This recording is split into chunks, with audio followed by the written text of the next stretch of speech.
સાબરકાંઠા જિલ્લાના પ્રાંતિજના રસુલપુર પાસેની મેઇન કેનાલમાં ગાબડું પડતા ખેડૂતોને તૈયાર પાક પરથી હાથ ધોવાનો વારો આવ્યો। છેલ્લા ઘણા સમયથી ખેડૂત પર ભગવાન રૂઠ્યા હોય તેવા દ્રશ્યો જોવા મળે છે। ક્યાંક કમોસમી વરસાદ થાય તો કોઈ વાર તૈયાર પાકનો ભાવ ન મળવાથી અનેક ખેડૂતોનો ખેતી પરથી મોહ ઓછો થતો હોય તેવું લાગી રહ્યું છે। 3-4 મહિનાની મહેનત અને મોંઘવારીમાં બિયારણ તથા સારી દવાના છંટકાવ કરી મહા મહેનતે પાક તૈયાર કરતા હોય છે અને તેમાં પણ કુદરતની એક લપડાકથી ખેડૂત પાયમાલ થતો જોવા મળે છે અને ખેડૂત નાસીપાસ થતા અનેકવાર આપણને ખેડૂતોનો આત્મહત્યાના સમાચાર પણ જાણવા મળતા હોય છે। સરકાર સામે ખેડૂતો વળતર માટે માંગણી કરે તો છે પણ સમયસર વળતર મળતું નથી અથવા તો નામ માત્રનું વળતર મળે છે। આખરે ખેડૂત ખેતી છોડી પ્રાઇવેટ નોકરી અથવા તો અન્ય કામમાં જોડાઈ જાય છે, જેના કારણે ખાદ્ય પેદાશોના ભાવ પણ દિવસો દિવસ આસમાનને અડી રહ્યા છે। જો આવું જ રહેશે તો આવનાર દિવસોમાં સારો પોષણયુક્ત ખેત પેદાશ માટે ફાફા મારવાનો વારો આવશે।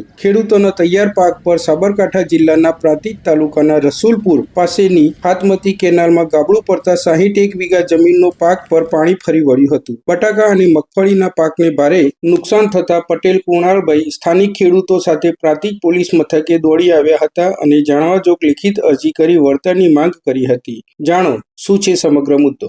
આપનું નામ? પટેલ કુણાલ અને બધા કયા ગામના છો? રસુલપુર। શું રજૂઆત હતી આપ ગામ લોકોના? રજૂઆત એવી હતી કે કેનાલ ખાતાની બેદરકારીના લીધે આજે રસુલપુર ગામના સીમાડાની ખેડૂતોની જમીનમાં બટાકા અને મગફળીનો પાક વાવેલો હતો। કેનાલમાં ગાબડું પડતા મોટું આશરે 50 થી 60 વીઘા જેટલા બટાકા અને મગફળીના પાકને ખૂબ મોટું નુકસાન થયેલ છે। એ માટે અમે બધા ખેડૂતો સૌ ભેગા થઈ અને અહીંયા કેનાલ ખાતાના અમુક જે ડિપાર્ટમેન્ટના જે સિંચાઈ વિભાગના જે જવાબદાર અધિકારીઓ છે એમના સામે અમે કાયદેસરના પગલાં લે એવી અરજી અહીંયા આપવા માટે આવેલા છે।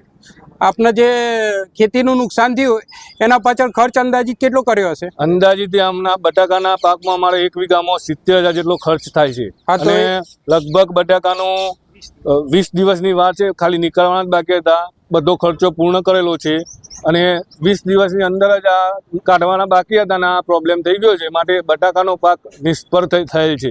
અંદાજિત આમ કેટલા રૂપિયાનું નુકસાન હશે 1 વીઘા દીઠ? 1 વીઘા દીઠ 50 થી 70,000 રૂપિયાનું નુકસાન ગણાય। બરોબર છે। આ વિશે આપ બીજી કોઈ જગ્યાએ રજૂઆત કરેલી છે? ક્યાં? આ સિવાય બીજી કોઈ જગ્યાએ આગળ રજૂઆત કરેલી છે? આગળ રજૂઆત અમે ઓફિસરોને કરેલી છે, હજી કોઈ જોવા આવ્યું નથી ત્યાં સ્થળ ઉપર। અમે ક્યારે આવશે શું ખબર, અત્યારે તંત્ર ઊંઘમાં લાગે છે। અને આ રીતનો પ્રશ્ન અગાઉ પણ ચોમાસામાં થયેલો હતો, ત્યારે પણ અમે ત્યાં ઓફિસે જઈને જાણ કરેલી, એનું પણ કંઈ હજી નિરાકરણ આવ્યું નથી। અને એ તો બાકી છે ને ઉપરથી આ બીજું પાછું નુકસાનીના આંકડાનું રસુલપુર ગામમાં કેનાલ ખાતેના બેદરકારીના લીધે વારંવાર આવી તકલીફો પડે છે। માટે અમે અગાઉ પણ એમને આવેદનપત્ર આપેલું, અરજીઓ આપેલી, પણ કંઈ કોઈ નિકાલ કરતા નથી આનો અને વારંવાર ખેડૂતોને હેરાન થવું પડે છે।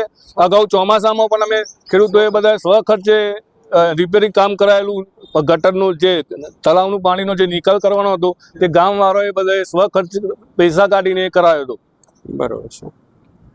અમારું કોઈ અમારી જે ગામનો આ પ્રશ્ન જે છે કોઈ સિંચાઈ ખાતાવાળા કોઈ ધ્યાનમાં લેતા નથી અને એનો કોઈ નિરાકરણ લાવતા નથી। બરોબર। અમે 2 થી 3 વખત એમની ઓફિસે મળવા ગયા, બધા આ થશે એમ કરીને અમને ટાટા પાણીનો શાંતિનો જવાબ આપે છે।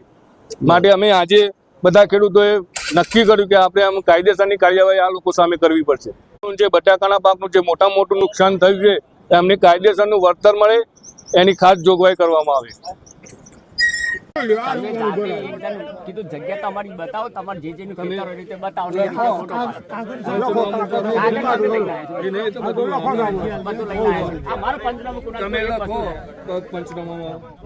મગફળીનો પાક હતો, એ તો ખેડૂતનો જાતે પૂછે, તમે જાતે તમારું ખેતર તમારું ભાર રાખીને પૂછીને તમારો ફોટો પાડીને પંચનામું કરવાનું છે। હા, એ કરીએ છીએ। આજ રોજ લેખિત રજૂઆત કરી તપાસ થતા વળતર સાથે માંગ કરી। આ અગાઉ પણ ખેતરમાં પાણી ફરી વળતા વળતરની માંગ કરી હતી, તેનો આજ દિન સુધી કોઈ જવાબ મળ્યો નથી તેમ એક ખેડૂતે જણાવ્યું હતું। આ બાબતે પ્રાંતિજના લાગતા વળગતા અધિકારી સાથે ટેલિફોનિક સંપર્ક કરતા તેમણે જણાવ્યું હતું કે કેનાલના ગેટ પર ગાયનો મૃતદેહ આવી જવાથી અને શેવાળથી આ ઘટના ઘટી હોવાનું ઓપરેટર પાસેથી જાણકારી મળી છે. બાયડની ઓર્બિટર એજન્સીને જાણ કરેલ છે. સાથે ખેડૂતોને વળતર મળે તેવો પ્રયાસ કરતી કાર્યવાહી કરવામાં આવશે.